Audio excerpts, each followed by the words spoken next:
need in this panel discussion, how we need to bridge this gap, how the industry university can come close at regional level, no, at national level, no, at global level, yes.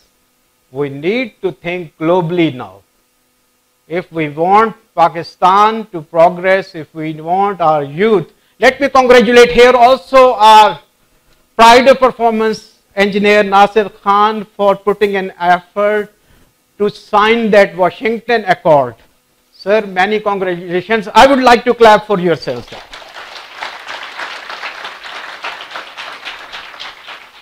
As most of the engineers are sitting here, sir, let me tell you that with this Washington Accord, the outcome-based education which we are trying to teach you, this OBE system was developed by the industry in USA. It was not developed by the academia. The industry has taken the lead, and Dr. Nasir and his team, the Pakistan Engineering Council, has signed that accord. He will highlight that cell.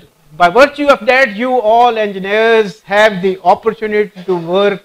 Your degree is accepted in US and other countries, and you have the opportunities to work at the global level, sir.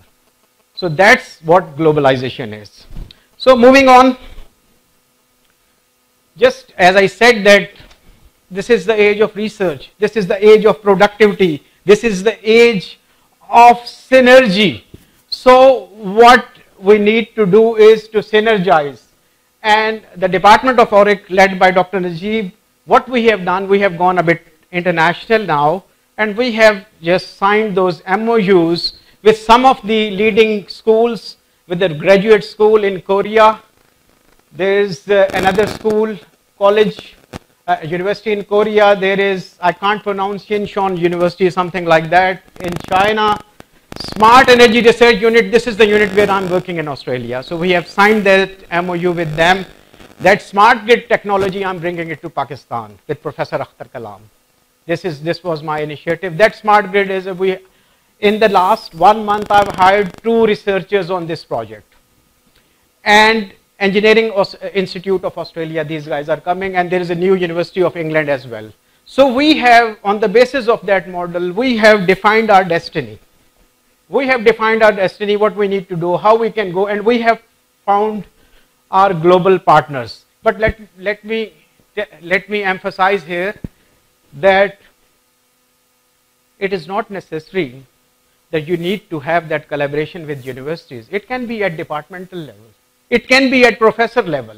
It can be at any level.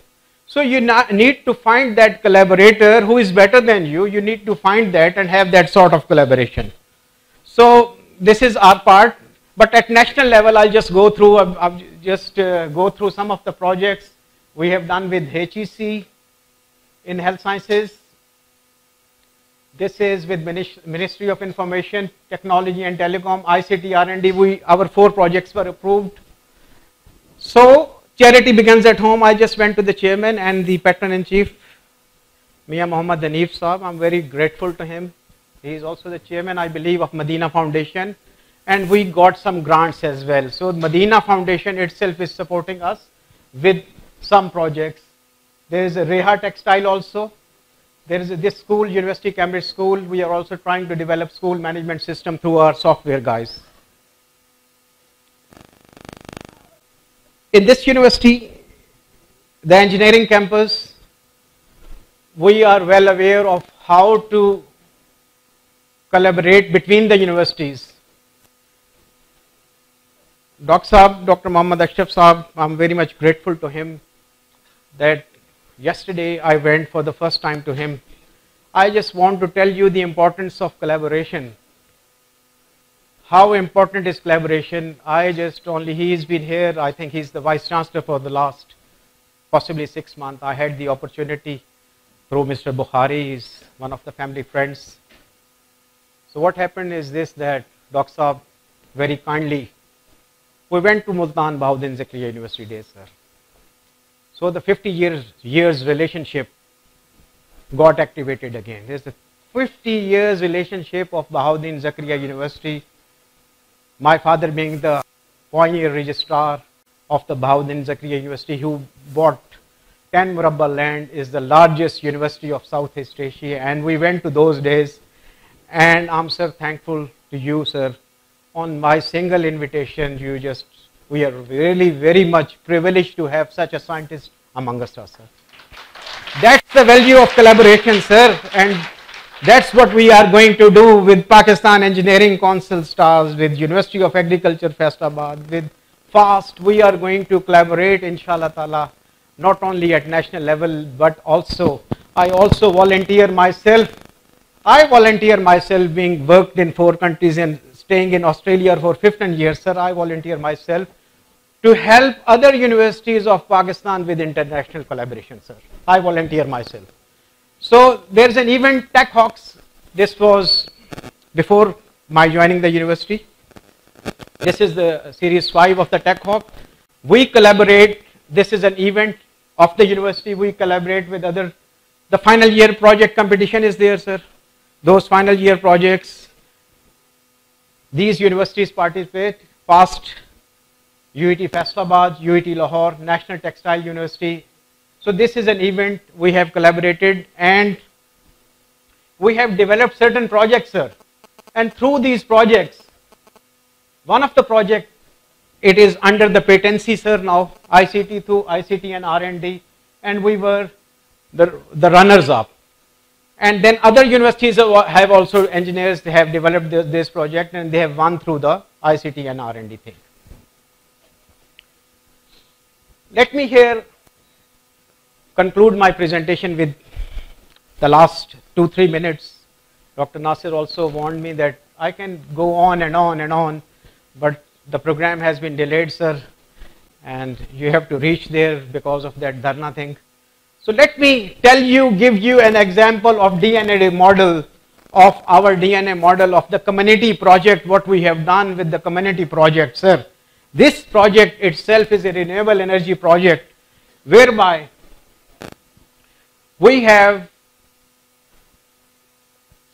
going green. This is a green university project whereby we are benefiting the community through the environment friendly. We are trying to reduce the pollution. Our logo is save energy, save money, and save the planet. This is the logo of University of Faisalabad for this on-grid project, whereby this project has been installed at the different sites in our campuses, in the hostels, school, colleges, hospital, and this project became operational on 17th July 2019, and we have saved 147,551 kilowatt of energy has already been saved. This is a 1.18 megawatt project of going green, sir. So we have saved the environment. See, what are we doing now? There's a Lahore site also. But let me show a very interesting statistic here, sir. I have taken the monthly load curve. You see, this was the monthly load curve for the past year, and this is the reduction in money. This is the reduction of bill. So after the installation of this project, we are able to save 21,368,000 rupees approximately, and this saving is only for this engineering campus. So I gave you slogan, save energy, save money, and let us save our planet also. The planet is, we are going green. We are nitrogen oxide, 290 pounds of these gases are being saved.